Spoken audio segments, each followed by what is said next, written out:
The Business of Biotech is produced by Life Science Connect and its community of learning, solving, and sourcing resources for biopharma decision makers. If you're working on biologics process development and manufacturing challenges, you need to swing by bioprocessonline.com. If you're trying to stay ahead of the cell or gene therapy curve, visit cellandgene.com. When it's time to map out your clinical course, let clinicalleader.com help. And if optimizing outsourcing decisions is what you're after, check out outsourcepharma.com. We're Life Science Connect, and we're here to help. The non-alcoholic steatohepatitis therapeutics market has seen its fair share of recent tumult. Despite a couple $2 billion spent annually on research and development, nothing's been approved. And in fact, the indication has dropped out of many of biopharma's pipeline. Most recently, Intercept bailed on the indication, a move that's spun positive by pointing out the $140 million it will save by shedding the failed candidate. Prior to that, Gilead and GenFit both dropped out of the race. But while this race to treat NASH is clearly challenging, the reward that will come with completing the race will no doubt be great. By 2029, an estimated 26 million patients will suffer NASH in the U.S. alone. Some big players, AbbVie and Novo Nordisk, remain in the race. They're being pushed by a handful of new and emerging biopharma companies, including the one led by today's guest. I'm Matt Pillar. This is the Business of Biotech, and 89bio CEO Rohan Palekar joins me today to unpack why NASH is such a tough business and how 89bio plans to beat the odds. Rohan, welcome to the show. Hey, Matt. Thanks for having us on the show. Look forward to this conversation. So do I. I got briefed. I did some prep work and got a little briefing on what's going on in this NASH space. And a lot of it was new to me. I hadn't been following it too closely. So I'm looking forward to kind of breaking it down with you and figuring out what's what and how you plan on navigating 89bio. I look forward to learning about you too. I've got some questions about, how you landed where you are today a little bit later on. But I want to start with this, as I mentioned, the tumult on the landscape of the NASH therapeutic space. There's been justifiable skepticism that NASH is a treatable indication. Why is that? Why are we having so much trouble here? Yeah. So I think at its core, Matt, NASH is a highly heterogeneous disease. And in some ways, I think we're now learning better the pathophysiology of the disease. It's a liver disease, but at its core, it's a metabolic dysregulation these patients have. And it's something which is chronic, but it's highly complex and asymptomatic. And, drug development is relatively recent. When you think about NASH, the first drugs went into the clinic only 15 years ago. So it's a relatively new field. And as more studies are being done with different targets, we're getting much smarter. We're really helping understand what's the true benefit. Where do you need to target drugs to make a difference on NASH at the end of the day, right? And there is no question there's been a lot of skepticism in this market because there have been some failures along the way. Yeah. But when you look at it, is some of the drugs which failed, and you reference some of the companies who've kind of, moved away, they did not really possibly have a potent drug to see a true therapeutic benefit. And for 89bio, I think this is one of the things which is beneficial when you're not first to market, but when you're a fast follower, you can learn from those failures, right? So as we structured our trials and we thought about how to execute the programs, what are the patient population you want to go after, we were much smarter. And look, in some ways, last year there was data in a very large phase 3 program from a company, Madrigal, with resmetirom, right? And that's, I think, given the community a much higher level of confidence because this was a large 1,000-patient study which showed unequivocal good results. And we can talk more about our results. I think the one last comment I would make, which is why NASH drug development has been tricky, is the endpoints which are used in these trials. So there's an FDA guidance document on the endpoints which need to be used to get approval for NASH. And these endpoints are based on histology, i.e., you're taking a biopsy of the liver, and then you're getting pathologists to read these slides. It is a highly, highly variable process. And so what this does, sometimes it makes it trickier to really ascertain the difference between, say, a placebo response and a drug response. And so in some ways, reducing that variability becomes critical as you think about drug development.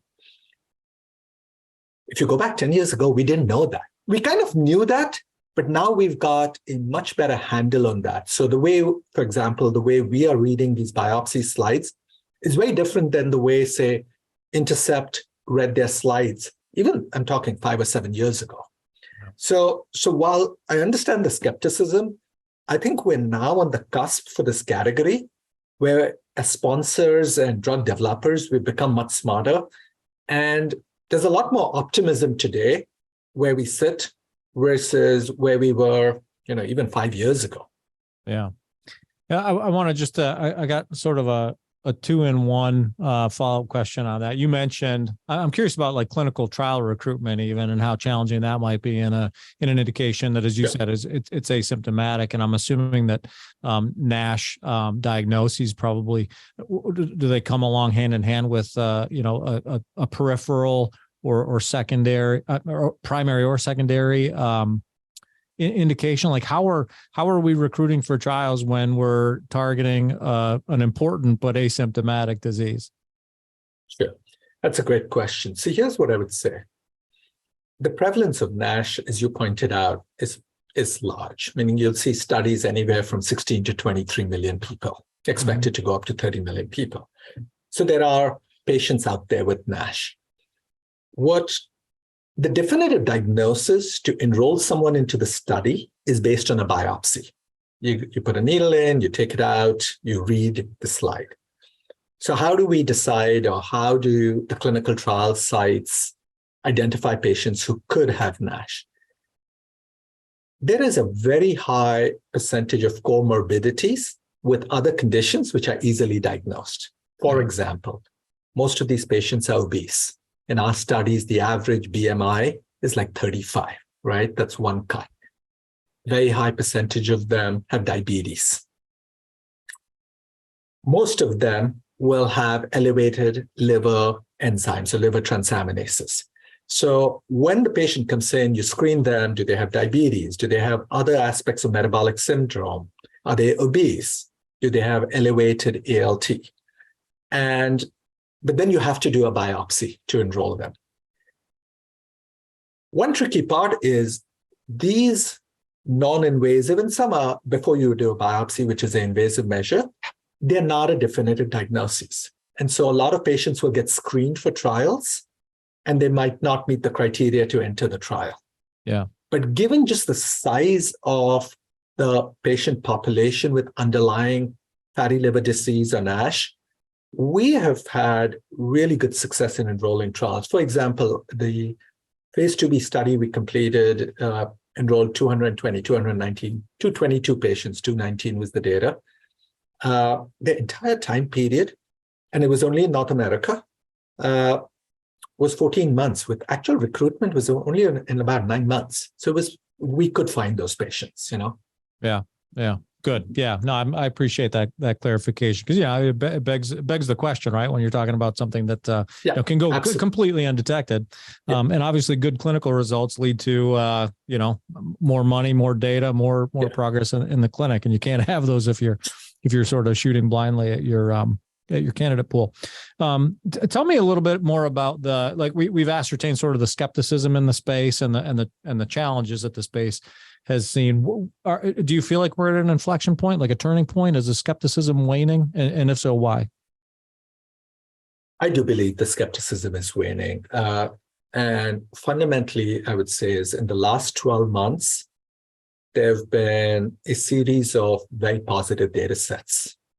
2 within the class we are in, and 1 in another class, which is thyroid hormone beta. And I should have mentioned for your listeners is our target is FGF21, which is an endogenous metabolic hormone, which regulates energy, lipid, carbohydrate metabolism in the body.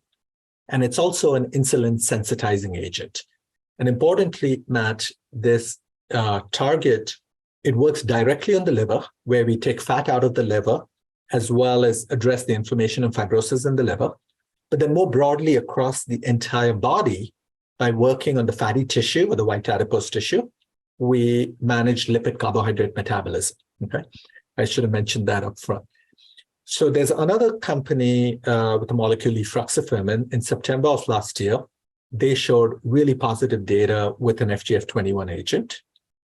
December of last year, as I mentioned earlier, resmetirom, which is a thyroid hormone beta agonist, showed really positive data in roughly 1,000 patient phase 3 study. And then March of this year, we showed with 89bio, with our molecule, pegozafermin, showed really nice efficacy data.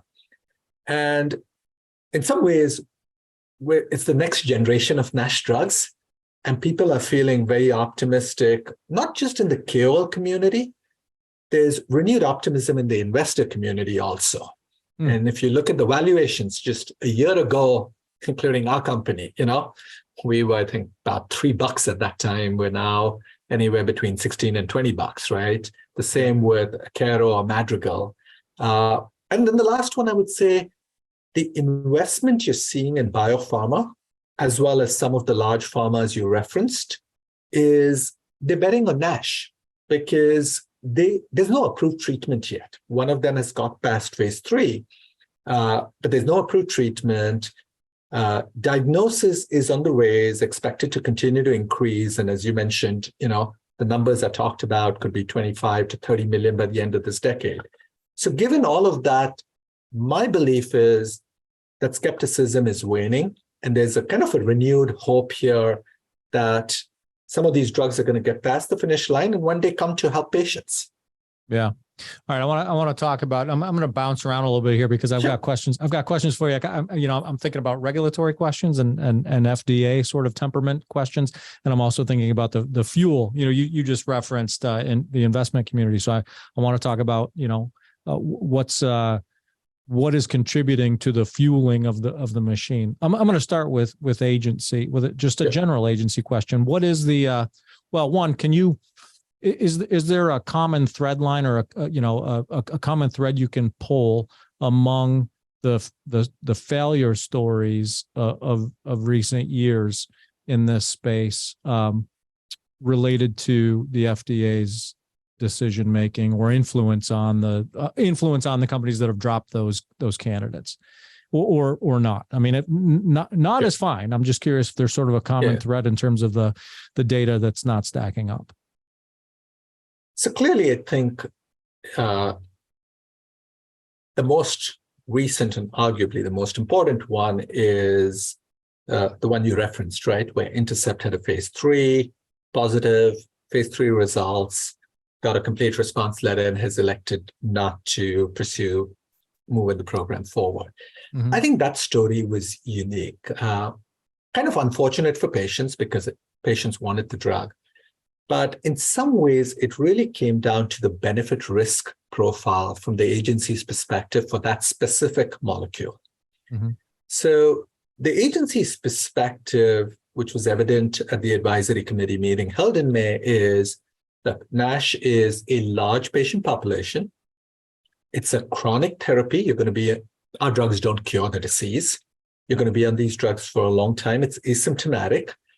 And in some instances, especially in the earlier stages of the disease, these patients can continue with no significant adverse outcomes for a long time period. Now, once they're cirrhotic, it's a different state. And so in that specific instance, they felt that the benefit observed, which was the improvement in fibrosis, relative to the risks of that molecule, were not in favor of the molecule. And so the agency and that's really what it came down to. At the same time, they were very clear, look, if there are drugs with a better tolerability profile with good benefit, they reasserted that the guidance document they have provides a path forward for drugs to come to the market. Mm-hmm. So it wasn't like they shut the door on the development of NASH. Yeah. It was more so is in that space for that drug, they didn't feel that the benefit risk justified it. Okay.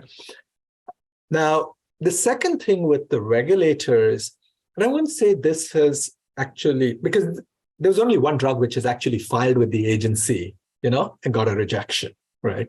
Yeah.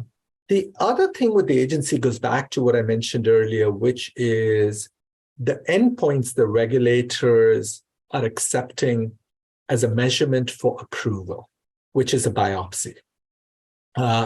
It's variable. I should have mentioned, right? So you're taking a biopsy, which is a very small slice of a very large organ. A liver is a very large organ, highly heterogeneous. Yeah. And you're relying on humans to read it. And we do know there's wide variability as humans read these slides. Now, there is a growing push in the academic community to use non-invasive tests. So we call them NITs, non-invasive tests. Needless to say, they're more patient-friendly, right? You're not putting patients through this. But more importantly, they address the whole liver. They're not just taking this 1/10,000th of the liver. Yeah. And those conversations are taking place with the agency. And I think, not to a great extent, we're early in those discussions. I think that could be a paradigm shift for drug development as the agency, if they adopt these NITs, it would really change it because it would change the gold standard from biopsies to these NITs. What's the I guess baseline technology behind these NITs? Is it an imaging technology? Is it a blood, a blood test? What's so it's both those modalities you talked about. So one is imaging technologies, mm-hmm. where you're looking at liver elasticity. So in a classic way, you're looking at, has the liver got stiff, right? So that would suggest they've got fibrosis. And you can do it relatively easy in an office with an ultrasound, not very expensive. Or you can do a complex MR elastography, put them in an MRI machine. Yeah. The other imaging technology, which is really important, is it's called MRI PDFF, which is protein density fat fraction. You're measuring how much fat is in the full liver. Mm-hmm. NASH starts with liver fat. So that's one way of doing it, imaging. But at the same time, there are some really interesting blood-based non-invasive tests, which are being validated as we speak. And there's a series of them. And I think if you talk to some of the KOLs, what they like to see is a combination of both. Yeah, the combination of both. I mean, you mentioned the patient benefit as, altruistically speaking, I would expect you would. I mean, that's what we're in this for. But at the same time, it's always fascinating to me when a new technology or a new set of technologies or a new technological concept also brings with it the potential to, I don't know, for lack of to use a colloquial term, sort of grease the wheels towards progress. Business progress, right? For a company like 89bio, like a technology like that could be a paradigm shift that enables, better. Is it a more accurate? I mean, as far as we know right now, are these NITs a more accurate representation of the biopsy? I think if you talk to a lot of the experts, they will say they are a better way to go. Mm-hmm. I think we are in the process of validating that. Yeah, I think we have a good handle on some of the challenges with biopsies. And, we can talk more about our program, but one of the ways we are addressing the biopsy variability is a unique way we read our biopsy slides, getting 3 different people to read them so that you're not subject to the vagaries of an individual. Yeah. But you're yet subject to the vagaries of where the needle went into the liver, right? Yeah, sure. Versus if I put someone in an MR machine and take their whole liver, do I get a better picture of what's happening across that entire organ and its impact on NASH versus a particular sliver of that liver, right? Right. Yeah. What else is differentiating? I'm sorry, there's some, I guess, some kind of general horizontally accessible changes or technologies or trends going on. What about like in terms of 89bio's read on what the agency's looking for and where it's heading from a regulatory strategy and product development standpoint? What else can you identify about your product that potentially will address some of the previous failures and FDA scrutiny that have been applied to NASH therapeutics? Yeah. So I think we have got a better feel of what they're looking for. So one thing I should take a step back. And so the FDA has put out some guidance documents on what they expect to see to get both accelerated approval and then full approval. Okay. And what they've said is in the non-cirrhotic population, so people who've not progressed into cirrhosis, they will give you accelerated approval based on a biopsy. Okay. But to get full approval, you need to do outcomes, which is defined as, and there's a multitude of outcome definitions. But what are we doing and what have we learned, right? So I go back to this conversation about benefit risk of the drug. So one is on the efficacy front, it's very clear what they are looking for and kind of a threshold of efficacy. Yeah. There's two endpoints they look at. One is fibrosis. Are you improving the fibrosis? And the second is, are you resolving NASH? But it's evident that the FDA, like most of the expert community, is more focused on fibrosis. But that's what really, in some ways, results in bad outcomes down the road. So making sure that you're seeing very good data on fibrosis becomes really important. One of the things I mentioned in our study we're doing is we are having these biopsy slides read by 3 independent people to reduce some of that variability versus one person reading it. This is the method which actually the FDA is encouraging everyone to do in late-stage development, have 3 readers instead of a single reader. The second thing in efficacy we're making sure is that the patients we include in our studies have truly got NASH. Because think about it, I got to bring in someone with a biopsy, and then 12 months later, I do a biopsy. If I got the wrong person into the study, 12 months later, I'm not going to show that difference, right? So that's one aspect. Now, the second aspect is the tolerability and safety. It's very clear they're very concerned about that. Now, to date, we've shown really good efficacy, but importantly, we've shown good tolerability and no significant safety events, right? So the Intercept, they had what's called DILI. They had a drug-induced liver injury, which was highly problematic. We know exactly what they're looking for, and we are monitoring all of that information really closely. So we're building the database so that when we, hopefully, if we have positive results, when we go to the agency, we can share with them exactly kind of what they are looking for, you know? We are collecting all the non-invasive test markers. We did it in our phase 2b study. We will do it in our phase 3 study, because by the time we complete our phase 3, the environment might have changed. Some of these non-invasive markers could be approved. And that would really behoove us because in a commercial setting, they become incredibly important. Yeah, that's interesting. That's sort of a preemptive approach, assuming that some of that progress will take place in the non-invasive arena. We do think so. Yeah. I'm very optimistic that one day that will happen. Yeah. Very good. So you mentioned earlier, I think you might have used the words fast follower, right? Like there are, in some cases, big advantages to being first, and in some cases there are way bigger advantages to being second, right? So like in this space, there is right now a race to be first. And there's also perhaps what you might call a race to be maybe not first, but best or better. Let's talk to me philosophically about that a little bit. Like as the leader at 89bio, who's one of the competitors in this race, what are you after, and what are the pros and cons of being one or the other? They always say, right, being first and best is ideal.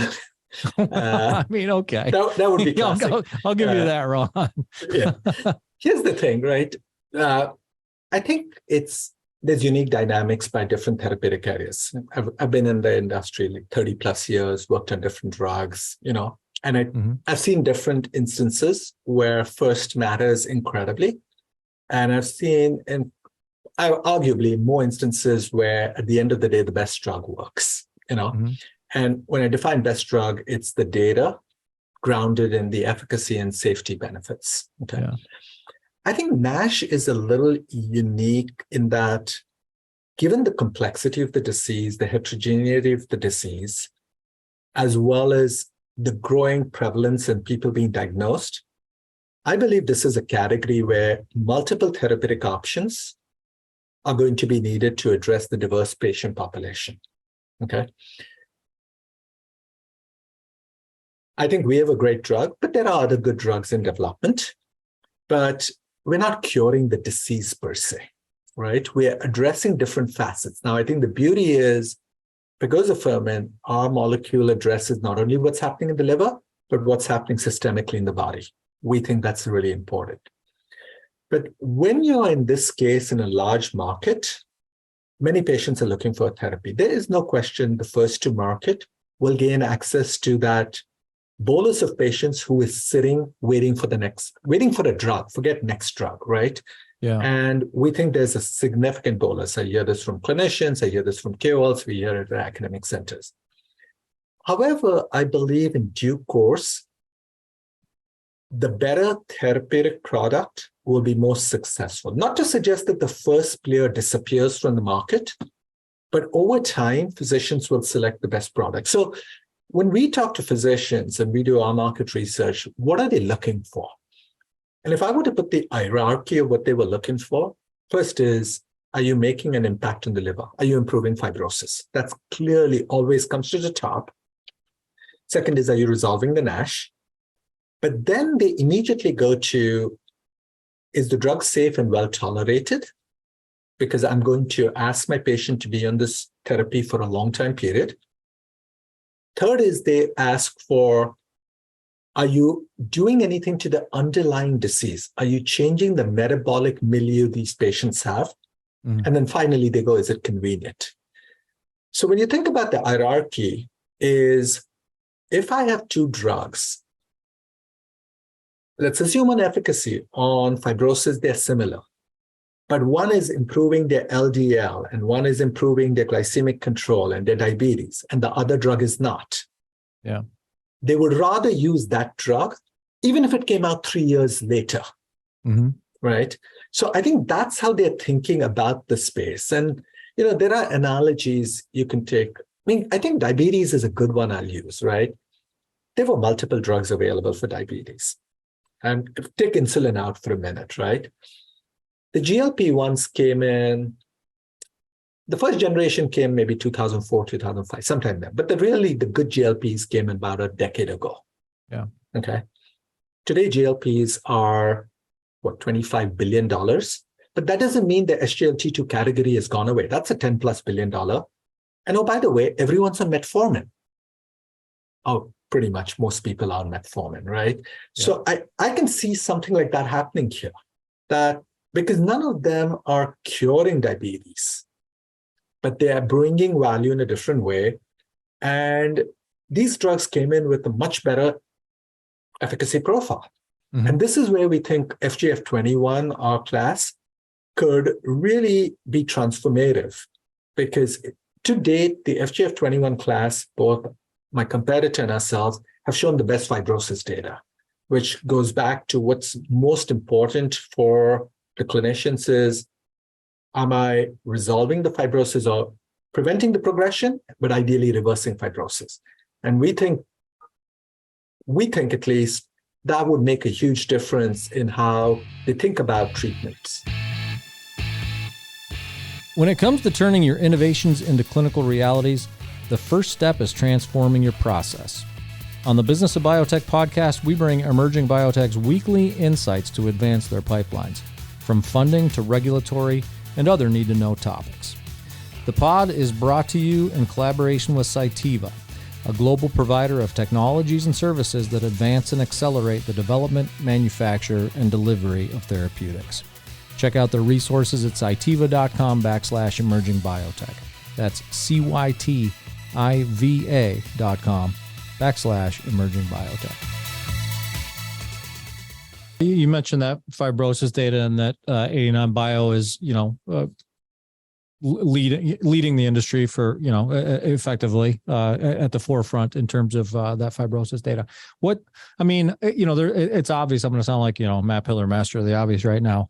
Good data obviously attracts investors, but I want to learn a little bit about your investment trajectory. I understand you recently had a follow-on offering that came directly on the heels of a data readout. So I want to talk about a little bit about the relationship between those two things and get your perception on that. How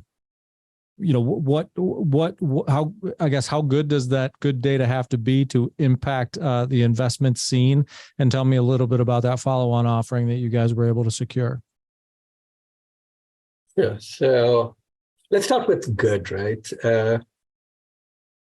Good means different things to different players, right? It's an eye of the beholder. But I think what I would say is in today's market environment, not just in biotech, I think the macroeconomic environment where people are shying away from risk, good data in our industry means beyond just did you hit statistical significance and show a benefit?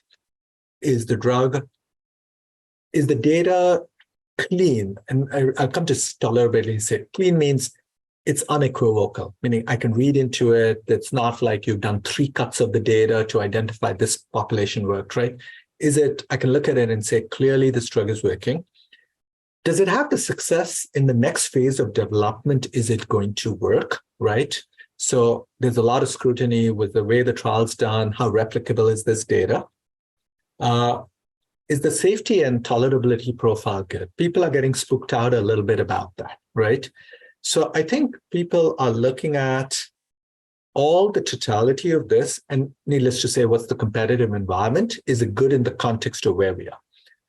2 or 3 years ago, when biotech, there was significant money coming into biotech, I think there was more leeway you had. You could spin a good yarn. You could spin a good yarn and make money, as opposed to actually have good data. It was more the promise than today. It's about the data, right? And look, with less than pristine data, you can finance a company, but that comes with significant discounts or costs, right? Yeah. So if you think of going back to our financing, the one you referenced, so we announced late March data from our NASH study.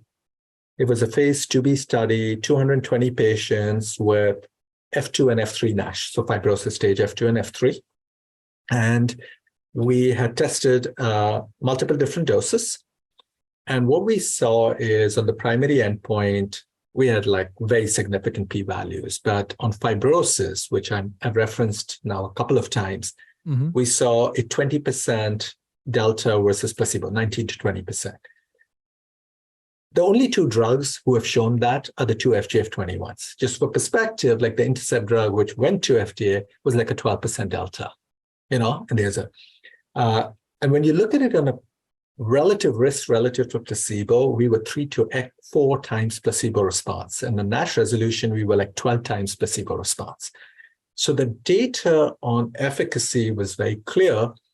But importantly, in addition to those endpoints, on all these other metabolic changes, the investors felt we had really good data. So it wasn't like we lucked out with one biopsy. The totality of the data is what I think impressed them. The second thing is we had a very nice tolerability profile.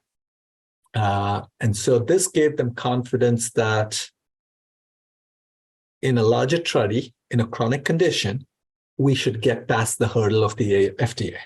So remember, this was before Intercept had its advisory committee.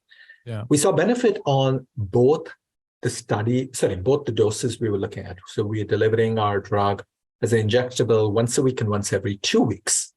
And they were impressed with that. And then finally, the way the trial was designed, while it was a phase 2b study, we designed it like a phase 3 study. We followed the FDA guidance document and endpoints. We followed the FDA guidance on how to do biopsy reading, and it was a well-powered study. So we were able to attract a really large investor base. It was significantly oversubscribed. And I'll tell you, March was not an easy time. I think we set off the trend. We were the first big raise of this year for a biotech company. It was $315 million. Yeah.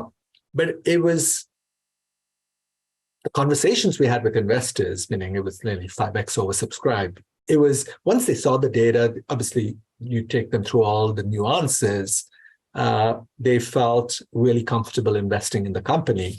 And I'd say the other thing they felt good about is our company's only been there for 5 years. It's not like we've been around for that long.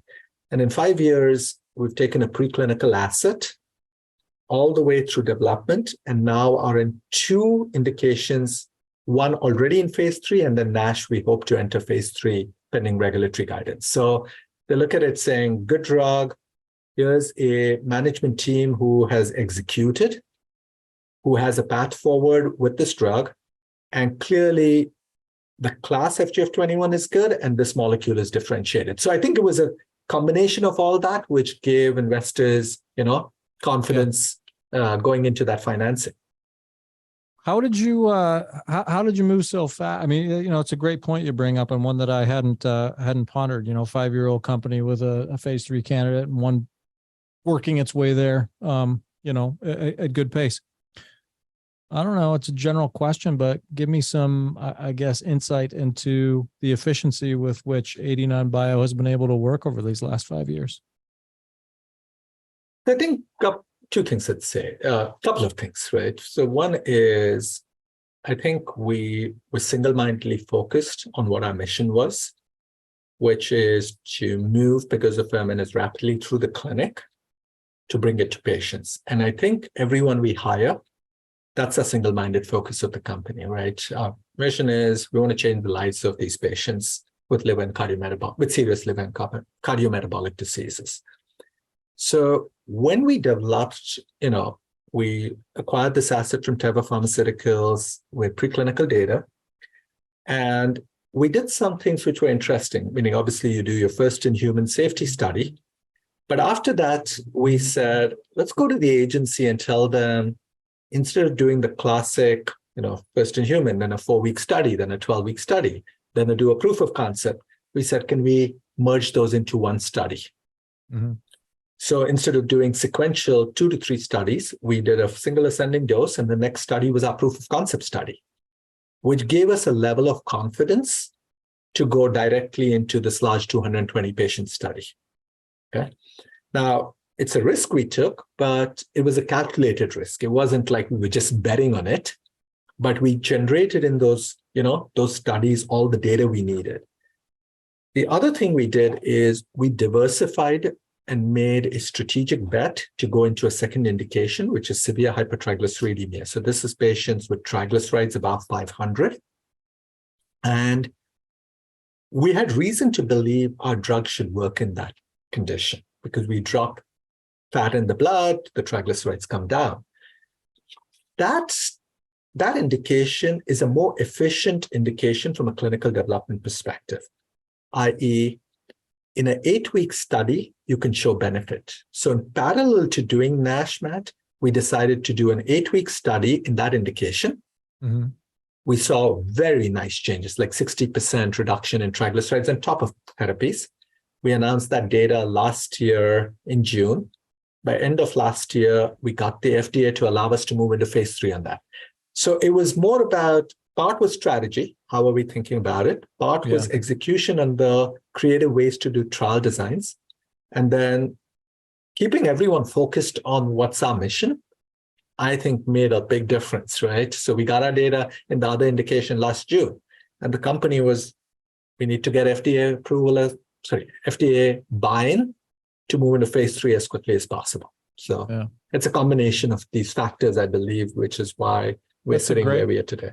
Yeah, it's a great illustration. I mean, I always marvel. I could spend an entire episode with, small companies that have multiple candidates talking about like pipeline management strategy, because it's fascinating to me.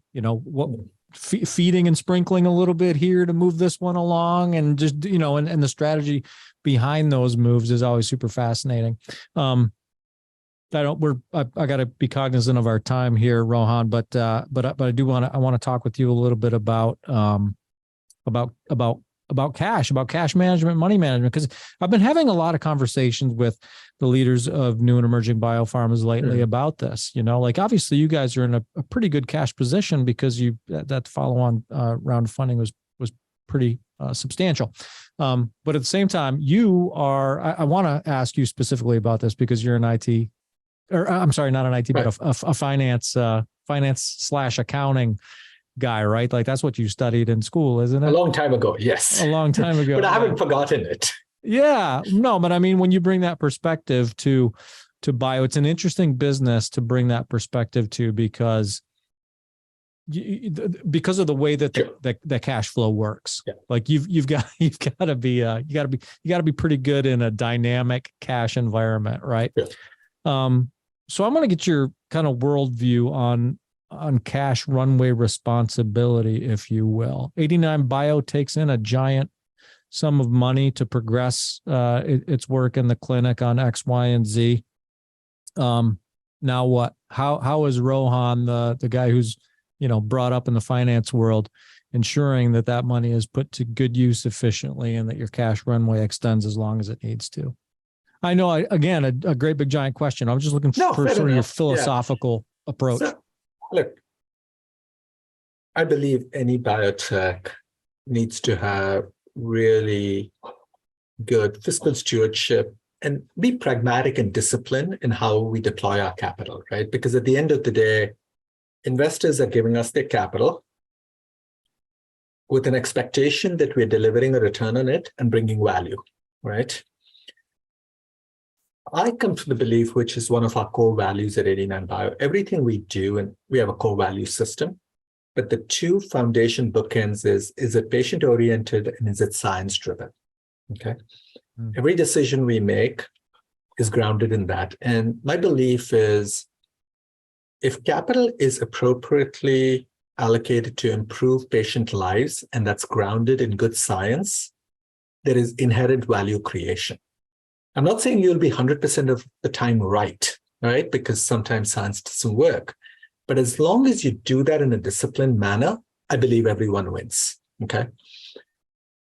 We are pretty careful on how we spend our money, right? You're right. We're in a strong cash position, especially in today's environment. But at the same time, I know drug development is expensive and tricky. Yeah. There are setbacks. There are things I cannot predict here sitting here today, right? Meaning bad things, unfortunately, or surprising things happen, right? So our job as leadership is to make sure we extend the runway to get us to the next critical inflection point. And I believe if you follow the science and are disciplined in that, you give yourself the best shot of doing it.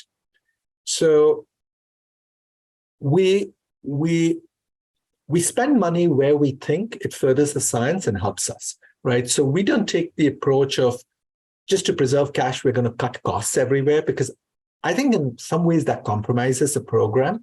And clearly we would not cut cost where we're cutting corners, right? Because that adds undue risk to the program, which goes back or goes contrary to my basic philosophy.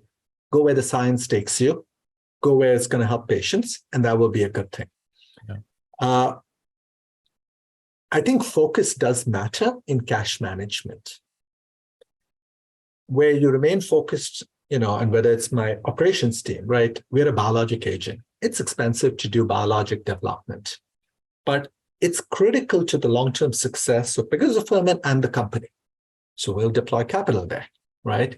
But at the same time, like I'll give you an example on, we licensed a second asset in from Teva Pharmaceuticals. It's an IND-ready asset, but we made a conscious decision.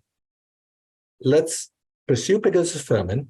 Let's make sure, because versus saying let's invest in two assets and move them all forward. Right. I'm not saying one was right, one's wrong, but that's an example. And we said, till we have value inflection points here and we've demonstrated value here, we should stay focused. Now we're in a different spot. We're moving into phase 3. We've shown we've done it with this asset. We've generated value. Now we can think about other ways in capital deployment. Yeah. But Yeah. that's kind of my approach, or how we've approached it at our company, Yeah. And we're What nimble. I think we've been pretty nimble. We've had our tough times. Don't get me wrong, everybody has. It makes you stronger. It makes you also more, Yeah. it makes you more aware of, don't take it for granted that cash is always there. Right. And when you've got that sort of fiscal discipline that you have, from your education on it, it only contributes to that responsibility. What brought you here in the first place? Like from into the life sciences? Like like I said, you're a accounting finance guy. Yeah. So I out of business school, I had an opportunity to join Johnson & Johnson, and I spent close to 16 years with J&J. Mm-hmm. And initially, I actually joined in finance and business development, but I quickly moved into a marketing role. And what really has kept me going, and J&J inculcated in me those values, is healthcare. We can make a difference to someone else's life. And I worked in everything at J&J, all the way from Tylenol, all the way to Remicade, which was like my last 7 years there was running biological businesses. Yeah. And that honestly excited me. It gave me a sense of fulfillment. And while J&J gave me wonderful training, right? I did multiple different roles, different functions. Yeah. But that's kind of what got me jazzed about doing it, Did you have sort of an inherent interest in biology, chemistry? I enjoyed the sciences. Yeah. Prior to business school, I was in public accounting, and I decided that's not what I was looking to do as a career. But especially after I've left J&J, I've been at smaller companies. It's more about the science and creating value using science to drive benefit for patients. I think that's my biggest driver. Well, the life sciences community appreciates that shift in mindset, that early shift in mindset, Rohan, and your contributions.